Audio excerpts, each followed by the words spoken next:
Mort de Marcel Amont. Quand auront lieu les funérailles du chanteur?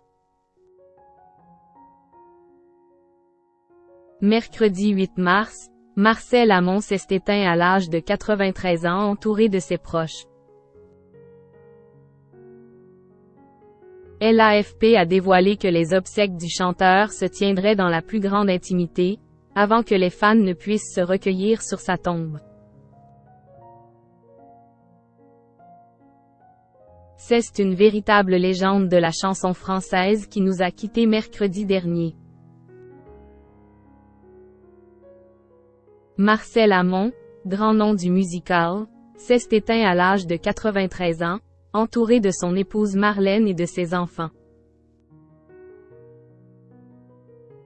Avec Lynn Renaud et Hugo Frey, il était l'un des derniers représentants du musical.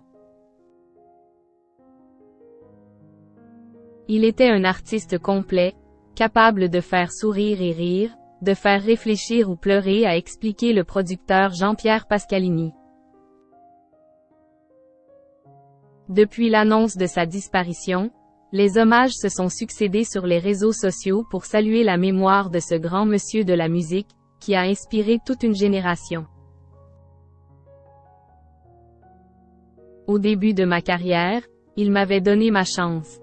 Il m'avait amené avec lui dans son spectacle à Bobino. Et puis c'est le premier qui m'a amené aussi chez les Carpentiers. Grâce à lui, j'ai pu y participer pour la première fois, a notamment indiqué Patrick Sébastien sur YouTube. Un adieu public.